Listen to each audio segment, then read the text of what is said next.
apa-apa lagi kepada peserta atau responden tersebut. Karena saya sudah cukup syarat di sini. Kemudian yang ketiga, nah melalui prosedur. Jadi ada proposal ataupun yang kita singkat syarat dan ketentuan berlaku. Nah, kemudian agreement. Jadi agreement di sini berbeda dengan prosedur. Lalu agreement ini maksud dalam arti ini adalah, nah ini agreement. Nah, jadi saling mendukung. Beliau ini punya penelitian, saya pun ada penelitian. Agreement, kami setuju. Jadi kami tidak ada keluar uang untuk sama-sama menjadi responden. Ini yang dikatakan agreement, Bapak Ibu. Jadi ada persetujuan.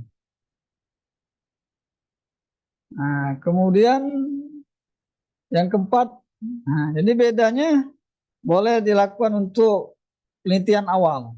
Sedangkan yang terencana nih pre and post tadi.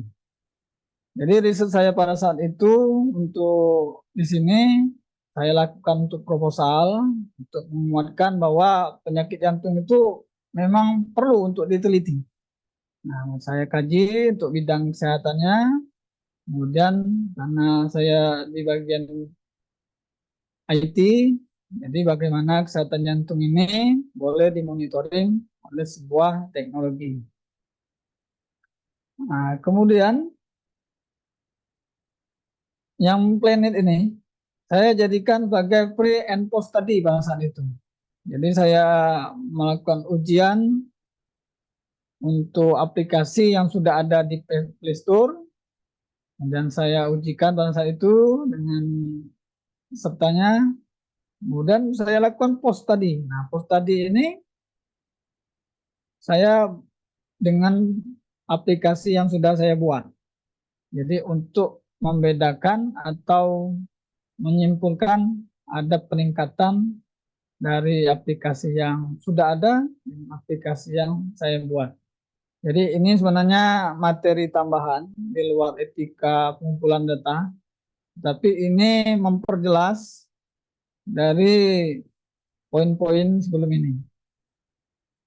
Jadi tidak banyak yang saya sampaikan karena kita sudah ketahui bersama, kita alhamdulillah di pertemuan kembali di bulan suci Ramadan, kita sudah saling tahu jika bulan Ramadan ini waktu kerja kita lebih singkat, begitu juga materi saya pun lebih singkat. Jadi saya ucapkan terima kasih untuk kesempatan yang telah diberikan. Mari kita sharing knowledge. Saya kembalikan ke sukses problem. Terima kasih. Baik, terima kasih banyak Pak Sobri atas sharingnya. Jadi kita sudah mendapatkan best practice dan fresh from di campus, Pak Sobri ya. Ya, Pak. Kebetulan Pak Sobri ini meneliti terkait apa jantung kemarin ya. Ya, Pak. Paper kita belum lah kelar-kelar itu ya, yang terkait jantung ini ya. Insya Allah setelah ini, Prof. Insya Allah next ya. Oke. Jadi bagus sekali kalau kalau eh, di riset metodologi secara umum kita fokus pada metode pengumpulan data biasanya ya. Entah data primer, entah data sekunder. Tetapi yang mungkin agak terlewatkan itu adalah dari sisi etikanya. Saya juga sudah beberapa tahun ini Pak Sobri mulai memasukkan etika itu pada pertemuan kedua. Ya, jadi Hmm. itu riset etik dan riset integrity. Ya. Oke. Tadi sudah dijelaskan oleh Pak Sobri bagaimana etika pengumpulan data yang beliau terapkan selama masa PhD-nya ya. Jadi bagus sekali. Misalnya ada volunteer-nya, ada persyaratannya, kemudian tidak tidak perlu menggunakan uang untuk mendapatkan data yang diinginkan itu ya. Bagi Bapak Ibu peserta yang mungkin berminat untuk mengetahui lebih lanjut seperti apa ya, ketika pengumpulan data diperbolehkan, bisa raise hand atau mungkin bisa langsung mengajukan pertanyaan, bisa juga dititip melalui chat ya, baik dari Zoom chat atau dari WhatsApp chat. Pak Tata nih biasanya keingintahuannya tinggi nih biasanya Pak Tata nih. Ya, oke lah. Untuk men-trigger apa kawan-kawan yang lain. Iya betul Pak. Ya, I'm the first aksi. Always. Iya, Pak Sobri menarik ya. Ya, Pak Jadi Dekan. mengenai pengumpulan data ini terutama untuk mahasiswa nih ya, yang mau nyusun skripsi atau tesis gitu ya. Nah, memang eh, kalau kita bicara etika itu eh, apa terkait dengan ini ya, apa namanya, hal-hal yang baku ya, yang sudah ditentukan dalam dalam proses penelitian gitu ya.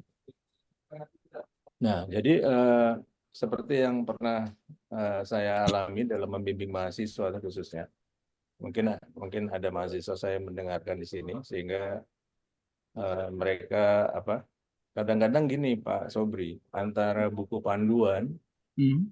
penulisan penelitian gitu ya, entah tesis atau skripsi itu eh, sedikit kontradiktif gitu, kontradiksi dengan fakta yang harus dilakukan gitu ya.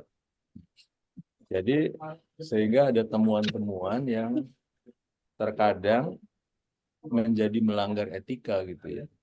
Hmm. Nah, ya seperti mungkin di luar sana banyak joki ya, eh, joki-joki skripsi atau joki-joki jurnal gitu ya.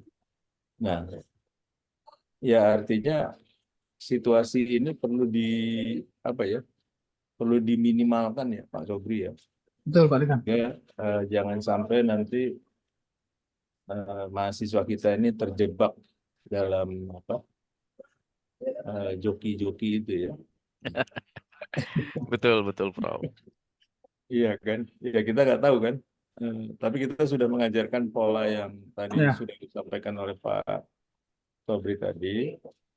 Nah, eh, ya bagaimana Pak Sobri menanggapi hal ini gitu ya, ya, terkait dengan penelitian yang harus dibuat oleh mahasiswa baik S1 maupun S2. ya, Terus juga adanya joki-joki tadi atau mungkin ya, bukan joki ya, ditambah ya, lagi satu lagi ini sekarang ini kan dalam proses penelitian ini banyak juga Eksternal joki-joki. konsultan, Pak. Iya, Eksternal konsultan. nah itu. Jadi ya, ya kita mau mendengarkan aja gitu, mungkin memberikan apa arahan juga selain ya, kepada apa tadi apa kepada mahasiswa juga ya. ya mungkin kepada kita semua lah. Itu saja Pak Sobri. Baik, Pak Dekan. Saya izin menjawab problem atau Mangga, mangga. bagaimana? Langsung Nah, aja, Pak betul. Sobri, sambil Baik. menunggu yang lain ya. Baik. Ini sharing knowledge saja, Pak Dekan ya. Kita sama-sama tidak pungkiri karena kita sebidang ataupun seprofesi sama-sama seorang dosen. Saya menekankan atau menegaskan kejujuran kepada bimbingan saya. Karena kita tidak pungkiri jika manusia itu ditakdirkan semua menjadi programmer ataupun ditakdirkan semua jadi peneliti, ya, tidak ada warna hidup ini. Nah, bagaimana warna itu menjadi menarik? Kita atur kontrasnya. Sehingga warna putih dengan merah menjadilah bendera Indonesia Raya. Walaupun ada yang terbalik menjadi bendera negara lain. Nah, artinya di sini kita yang mengatur. Jadi mengatur di sini yang saya tekankan adalah kejujuran mereka ataupun problem dan sebagainya. Jadi saya sampaikan kepada bimbingan saya. Jadi yang pertama kejujuran. Apakah Anda membuat sendiri aplikasinya atau tidak? Dia mengatakan tidak, Pak. Yang seperti yang disampaikan oleh Pak Dekan tadi. Baik, jika memang tidak atau memang dibuatkan, dia bukan membuat asal. Dalam arti dia sudah punya template sehingga dia sesuka hati. Nah, itu kita mengikuti alur dari si, ya mohon maaf lah, joki tadi. Nah, mempunyai kita memegang kendali di sini karena kita adalah seorang pembimbing dan kita sudah terima kasih kepada bimbingan kita karena dia sudah jujur menyatakan bahwa dia ada jokinya. Jadi di sini si joki itu ikut kita, bukan kita ikut jogi. Nah itu. Jadi saya maunya seperti ini aplikasi yang dibuat. Jika dia tidak sanggup, cari yang lain misalnya seperti itu. Jadi jangan sampai ibaratnya itu ada bahasa, ada harga, ada rupa. Nah itu. Jadi kita bayar sekian, tapi tidak sesuai apa yang diinginkan. Nah, itu merugikan. Pertama kita sudah melanggar etika, yang kedua kita rugi lagi, sudah jatuh, timpa tangga pula. Nah, jadi pentingnya kejujuran. Yang kedua kita sebagai pengendali. Nah, itu yang saya dapat bagikan Pak Dekan ataupun Asosiat Proplen dan rekan dosen ataupun mahasiswa yang sedang mengikuti webinar ini. Jadi saya ulangi lagi, yang pertama kejujuran, kedua kita sebagai pengendali. Baik, terima kasih. Mungkin ada yang menambahkan. Betul sekali itu Pak Sobri ya. Oke, lanjut dulu Pak Sobri. Kita sudah ada eh, partisipan ini di Zoom chat dari Ya, alhamdulillah. Pak Heri Suroyo ya. Pertanyaannya ada statementnya itu saat ini di Indonesia etika masih belum menjadi fokus penting bagi sebagian besar masyarakat kita. Bagaimana cara mengkonfirmasi apakah sebuah riset itu sudah menggunakan etika yang benar atau belum? Baik, terima kasih Pak Eri Suroyo. Jadi di materi saya itu sudah saya sampaikan bahwa etika pengumpulan data itu ada 3, no money, volunteer needed, dan sign. Nah, sebenarnya yang mungkin kita terlupakan untuk menguji apakah riset itu sudah benar atau belum secara etika, dia melampirkan lampirannya.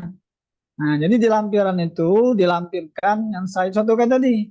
Ada contoh brosur, ada surat dinyatakan diterima untuk melakukan pengumpulan data. Nah, itu sebenarnya.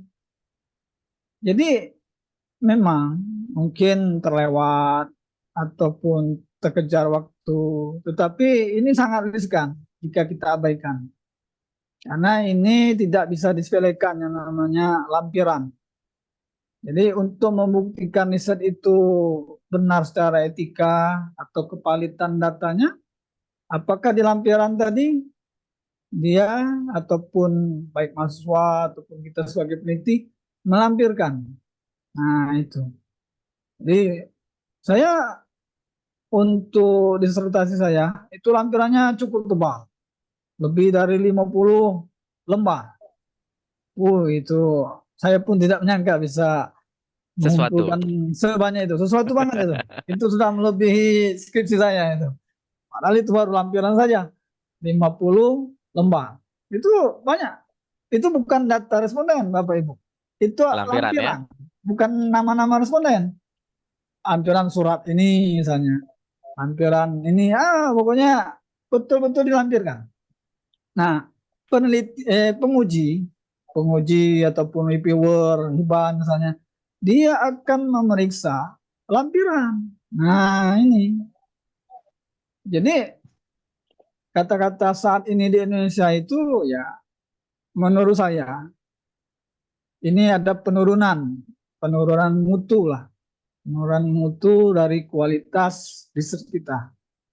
Itulah kenapa kita masih tertinggal dari negara Upin Ipin lah tempat saya studi. Karena tadi mereka tidak, ya mohon maaf, menyepelekan yang namanya lampiran. Jadi lampiran itu menjadi pokok sebelum konten atau isi. Jadi lampiran baru konten. Kita terkadang konten lupa melampirkan. Pasti tanya, ada apa? Ada apa? Ada apa? Ada apa? Nah, sehingga ada apa tadi? Terangan, hasilnya ujian. Nah, sah. Jadi, marilah kita bersama-sama di sini, kita menjaga mutu dari riset kita, baik bimbingan kita, dengan memperhatikan etika pengumpulan data tadi. Jadi di awal, mohon maaf ini tambahan Pak Dekan, Jadi di awal pada saat pengajuan judul, nah ini penting. Saya minta data, baik data secara publikasi yang mendukung dari judul tersebut, ataupun karena dia sudah magang, mana datang data yang Anda peroleh pada saat magang. Nah itu tadi. Jadi terbukti apakah si mahasiswa tadi betul-betul magang atau tidak. Sama juga dengan apakah penelitian ini dilakukan betul-betul atau tidak. Jika dia bersedia memberikan data-data tersebut. Baik, terima kasih Pak Erik Soyo. Mungkin ada yang menambahkan yang lainnya? Ya, betul sekali, Pak ya. Jadi kita harus cegah tangkal di awal gitu ya. Betul Pak, dari pengajuan Kemudian judul. mungkin juga perlu suri tauladan kali ya. Suri tauladan itu mungkin kalau Pak Sobri sudah mengalaminya itu bisa di-sharing juga ke mahasiswa ya.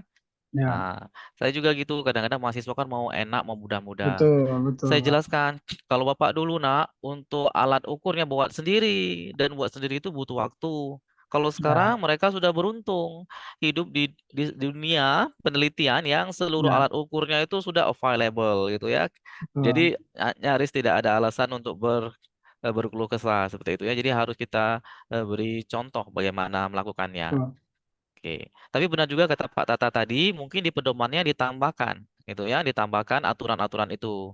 Kalau saya sudah mulai sejak 2 tahun terakhir ini, tadinya riset etik itu dilakukan menjelang akhir perkuliahan. Tetapi dengan situasi dan kondisi saya alihkan itu ke chapter 2. Jadi dari awal sudah kita beritahu bagaimana mereka menghindari falsifikasi data, fabrikasi data, ya, mal data, dan lain sebagainya, gitu ya. Tapi saya juga tertarik sedikit Pak Sobri tadi ya. Memang syarat dan ketentuan untuk uang itu tidak boleh gitu ya. Tetapi saya pernah mengalami untuk menyenangkan kita sebagai Hmm, responden, beberapa lembaga peneliti itu memang memberikan gimmick ya, baik berupa merchandise atau kalau sekarang e-money gitu ya. Nah, itu kira-kira termasuk melanggar etik atau tidak? Kira-kira. baik. Ini menurut saya, mohon maaf jika salah. Jika Ya, benar, silakan. Alhamdulillah. Jadi yang dikatakan benar, apakah sesuai aturan? Dikatakan salah jika dia melanggar aturan. Mm-mm. Yang pertama, tidak ada uang, Mm-mm. tidak ada keterpaksaan, dan yang terpenting ada syarat dan ketentuan berlaku. Misalnya tadi yang disampaikan oleh Prof. Leon, saya pun pernah mengalami hal tersebut. Tapi kenapa tidak menjadi pelanggaran etika Mm-mm. pengumpulan data? Karena penelitian itu sudah dilakukan. Nah, jadi ini yang ditekankan. Jika penelitian itu belum dilakukan, kita sudah ada gimmick, baik responden maupun kitanya, itu sudah melanggar. Nah, yang diperbolehkan itu, yang etikanya adalah ketika penelitian itu sudah dilakukan. Nah, itu Mm-mm. adalah ucapan terima kasih. Oke, Bahasa Palembang, ado caro itu. Becaro ya, Agar silaturahmi tadi tidak tetap ya, tidak putus. putus. Bukan hanya pada saat dibutuhkan saja. Jadi etika yang baik adalah ketika penelitian sudah selesai dilakukan. Baik, terima Jadi kasih Prof. Len. kalau bahasa kita pacak-pacak lah Pak Sobri ya. Nah, itu. Betul, betul, betul. Tetapi ada juga Pak Sobri, kalau di Australia itu misalnya ada yang tentang food penelitiannya ya, dia memang Hmm, memasang entah di website atau di selebaran ya. dibutuhkan volunteer katanya. Dan Hmm, langsung ditulis misalnya ada hadiah gitu. hmm. Kalau selama sama-sama ikhlas saya rasa nggak apa-apa Pak Sobri Betul, ya. betul, betul. Karena untuk sejumlah penelitian besar, kadang-kadang kita kebingungan mengalokasikan, membelanjakan dananya. Betul, betul. Ya pernah sampai 3 miliar misalnya ya. Itu Betul. sudah, oh masih tersisa 750 juta kemana. Akhirnya kita alihkan ke gimmick, ke Ya, uang pulsa. ya, Ya mungkin itu salah satu cara kadang-kadang ya. ya. Karena kalau mau yang lain-lain kan terbatas ya. Dan juga beresiko pajak Betul, kadang-kadang kan. Oke. betul. Jadi ini tambahan Mm, Prof. Len. ya. Jadi untuk kalimatnya itu dihalusin. Mm, Jika pembayaran jasa ya. itu diterima. Oke. Tapi honor itu yang tidak boleh. Mm-mm. Itu berlaku di beberapa hibah saya lihat. Jadi Ya, untuk betul-betul. honor tidak ada, tapi jasa ada. Nah, gitu. Jadi ditambahkan saja di situ jasa apa misalnya kan. Jasa pengumpulan data, jasa pengolahan. Makanya ada gimmick-gimmick itu cukup populer, Ya, ya itu ya. ya, Kadang-kala kan kita pernah dapat apa tuh agenda, ballpoint yang bagus ya. ya, Saya kepikiran mungkin mereka mau memaksimalkan anggaran yang ada seperti ya, itu ya. betul. Oke, tentu Asal, tetap memberikan datanya yang objektif gitu ya. betul. Oke, bagaimana Bapak Ibu yang lain? Kalau mau sharing juga diperbolehkan ya, memperkaya materi Pak Sobri misalnya. Ya, untuk materi sudah saya sampaikan ke panitia, Siap, nanti ke kita Mas Jiki. kita share ya. Itu juga sudah ada sih sama Bu Mega ya. Nanti mungkin Bu Mega bisa share di WAG partisipan nanti, insya Allah. Kalau Ibu Tri sendiri gimana Bu Tri? Ya, Bapak. Apa ada pertanyaan Bu Tri? Cukup kayaknya, Pak. Udah cukup dari Bu Tri ya.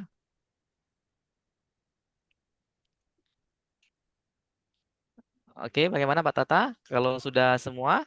Ya, mungkin kalau memang sudah paham semua, Hmm. karena memang kalau menyangkut etik pada sensi gitu. Ya, benar. Ya, karena etika itu kan harus dimulai dari integritasnya sendiri, gitu ya. Betul. Tapi Ya. kalau dia sudah melakukan penelitian terus-menerus, insya Allah nanti akan tergerak dia untuk memperbaiki tingkat etikanya lebih baik, lebih baik, lebih baik lagi. Dan Betul, ada betul. tantangannya Iya. ya. Jadi jangan ngambil data yang mudah saja gitu ya. Betul. Tetapi sekarang sebenarnya di zaman cyber seperti ini justru ada peluang-peluang mudah baru ya. Misalnya saja Ya, perangkat lunak untuk mengumpulkan data itu semakin banyak. kalau Misalnya banyak ya. kan pemanfaatan Google Form yang sangat populer ya. Dia memiliki kemampuan tabulasi otomatis juga dan beberapa Ya, tools yang lain juga memiliki varian fitur yang bisa dipakai gitu ya. Jadi seharusnya lebih apa? Lebih terjaga etikanya saat ini gitu ya. betul. Karena tidak sesusah zaman dulu. Kalau zaman dulu kan kita harus eh, cetak, kita kemudian harus validasi fisik ya, harus dikumpulkan, kemudian direkap Ya. manual. Kalau sekarang pekerjaan-pekerjaan administrasi itu sudah dihandle oleh software-software yang ada gitu ya. Baik, saya rasa cukup sampai di Izin, sini Prof. ya. Oh, mangga, mangga, mangga. Izin bertanya, Prof. Silakan, Leon, silakan. Ya, terima kasih, boleh boleh Prof. diperkenalkan Leon. dirinya, Pak. Ya, perkenalkan nama saya Yadi dari Institut Teknologi Pagar Alam. Prof, Oh, Pak Yadi, mangga, mangga Pak terima Yadi. kasih atas ilmu yang diberikan ya. Yang saya hormati Prof. Leon, Pak Dr. Tata Sabri, Pak Dr. Sobri.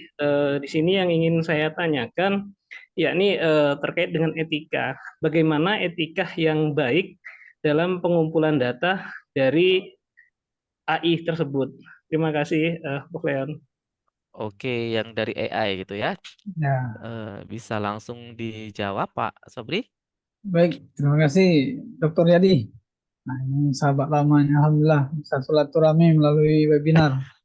Dari Pagar Alam ini ya. Ya, jadi yang disampaikan oleh Prof. Leon tadi sudah menjadi pertanyaan dari Dr. Yadi. Di bagaimana etika pengumpulan data yang bersumber dari, ya, kita sebutlah ChatGPT seperti itu. Pada saat saya kuliah kemarin, jadi ChatGPT itu diperbolehkan, tanda kutip, untuk memperkaya ataupun memotivasi ataupun membuka wawasan bahwa kalimatnya seperti ini. Nah, itu.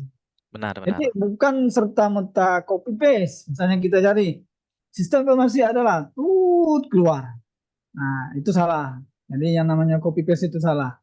Supaya copy paste menjadi benar, ditambahkanlah sebuah rujukan. Nah, itu. Jadi etikanya adalah kita melampirkan rujukan. Itulah kenapa sering di jurnal ataupun editor itu mensyaratkan mensitasi 3 jurnal terbitannya. Nah, itu. Jadi etikanya adalah agar apa yang diambil tadi disitasi dan sebagai ucapan terima kasih. Nah, jadi boleh saja kita mengambil kata-katanya, tetapi tidak 100%, karena di situ kata-katanya jika kita baca satu persatu tidak nyambung. Karena saya pernah mengalami itu, tidak nyambung lah atau apalah. Sehingga kita dibaca lagi, dan kita sebagai pembimbing akan tahu, wah ini kamu pasti copy paste ini dari ChatGPT. Tidak baca lagi. Karena terkadang ya tadi dia sudah mengumpulkan data tetapi melupakan etikanya. Jadi etika yang pertama adalah kita baca lagi dari ChatGPT tadi misalnya. Yang kedua kita tambahkan rujukan. Walaupun di ChatGPT dia ada tulisan, ada terdapat rujukan, tetapi rujukan itu kita cari betul-betul filenya. Kita download, kemudian kita masukkan baik di Mendeley ataupun software rujukan yang lainnya. Sehingga itulah menjadi etika yang baik untuk pengumpulan data bersumber di AI. Terima kasih, Dr. Yadi. Oke, Ya, terima kasih Dr. Sobri. sama-sama Pak Yadi. Mungkin saya tambahkan juga dikit ya, bahasa dari AI itu memang language generate base. Jadi kalau Ya, kita udah sering main ChatGPT dan sejenisnya, kita akan tahu pola bahasanya. Dan itu ya, berbeda dengan kalau di Indonesia itu ada istilah diksi, ya, penempatan kata sesuai kepentingannya. Kalau AI dia sesuai dengan database yang mereka punya, gitu ya. ya. Bahkan saya juga ini di salah satu platform itu katanya you are selected as expert for this untuk AI. Jadi mereka menyediakan Hmm, AI yang bersumber dari para expert. Oh, jadi saya ada tambahan pengetahuan juga bahwa bukan hanya dari GitHub, dari repository ya, tetapi ya, mereka juga mereka ada pertanyaan, mereka sebarkan ke sejumlah expert di seluruh dunia dan mereka summarize dan mereka klaim itu sebagai produce dari AI mereka. Kira-kira seperti itu juga ya.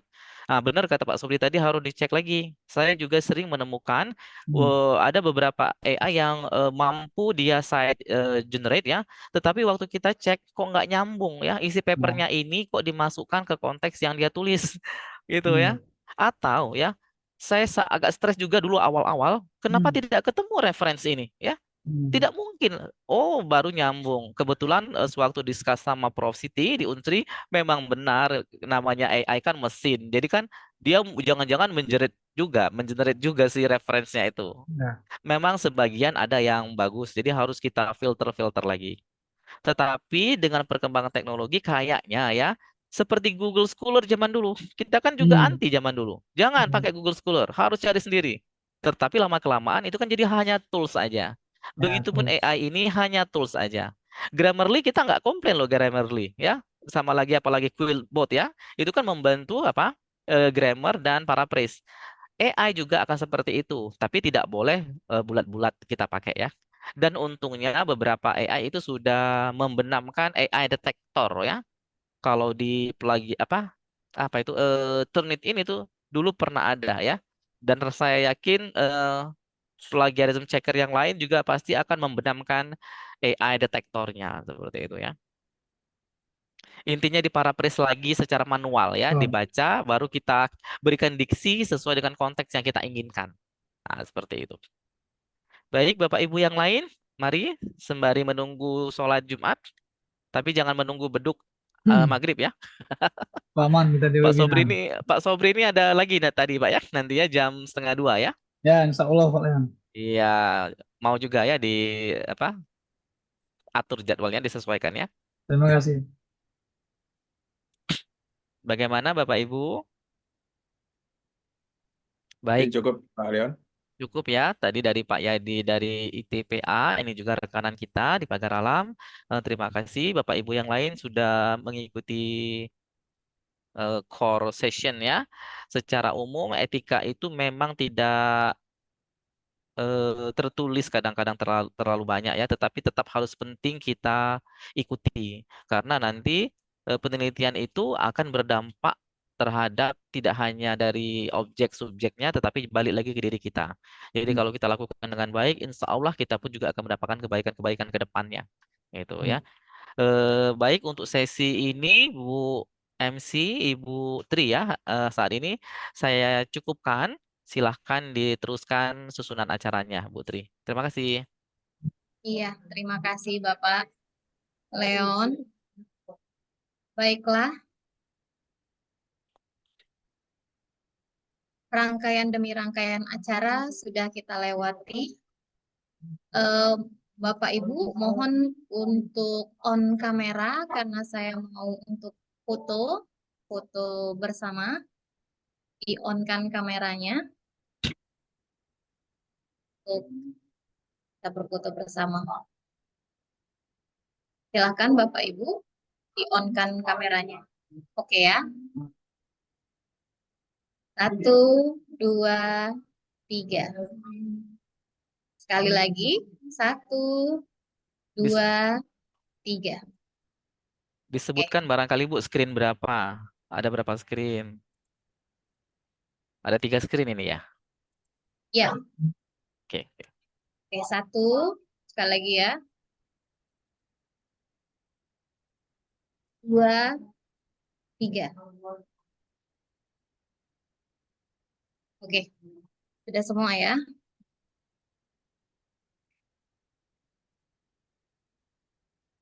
Baiklah. Akhirnya saya pemandu acara hari ini undur diri dengan mengucapkan terima kasih kepada seluruh pihak yang telah membantu jalannya acara ini dan kepada seluruh peserta webinar yang telah berpartisipasi dari awal hingga akhir mengikuti acara ini. Sebelumnya izinkan saya menutup acara ini dengan pantun. Bapak kan tadi belum menutup pantun ya Pak ya? Nanti dari Saya saya ada. wakilkan ya, saya wakilkan. Boleh. Puasa kayaknya. Puasa Lupa ya, ya. lupa ya. Ada kok Pak. Saya siapin. Oh, Sungguhlah manis buah leci, buah dimakan dengan cepat. Berakhir sudah acara ini, cakep. semoga bisa memberi manfaat. Satu lagi ya, Cakep. pergi tamasya ke galeri seni. Amin. Pulangnya membawa souvenir kain. Acara ini sampai di sini, semoga bisa berjumpa di kesempatan lain. Cakep. Cakep. Pak Leon, ingin menambahkan Cakep. Oke, pantunnya? terima kasih Bu Tri. Saya langsung tutup aja kali ya. Karena ini udah jam 11 siang, siap-siap untuk sholat. Ya, ada informasi tadi yang perlu disampaikan juga. Peserta kali ini itu ada 122 ya, record terakhir kita dari 23 kota. Alhamdulillah ini juga sampai ke wilayah Luar biasa yang ya. yang paling timur ya. Ada dari Bogor, Palembang, Ternate. Nah, ya jadi kan tercapai Pak ya. Kita udah Ya, 5 amin. pulau besar udah sampai sana ya.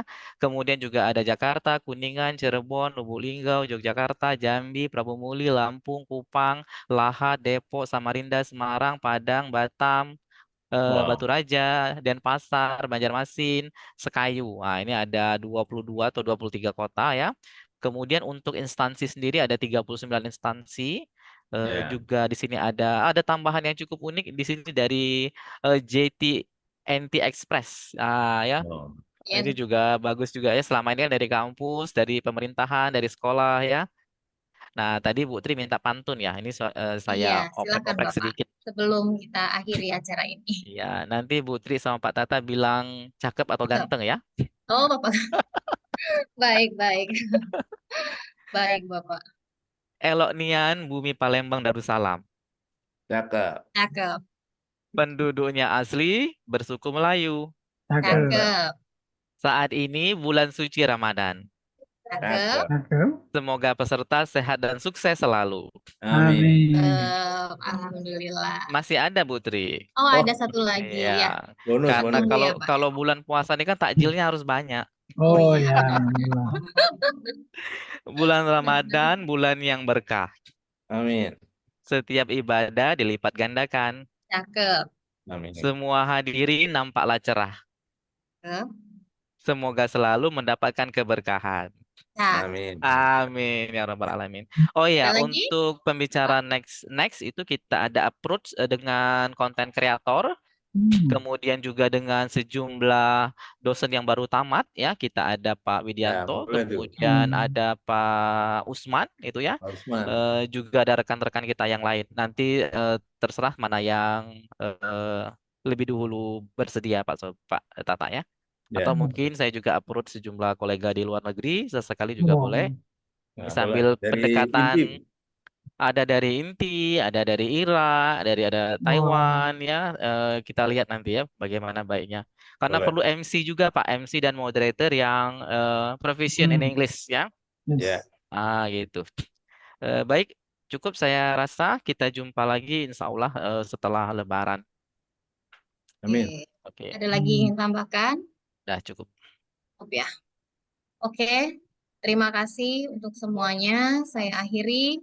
Wabillahi taufiq wal hidayah. Wassalamualaikum warahmatullahi wabarakatuh. Waalaikumsalam warahmatullahi Warahmatullahi wabarakatuh. wabarakatuh. Terima kasih.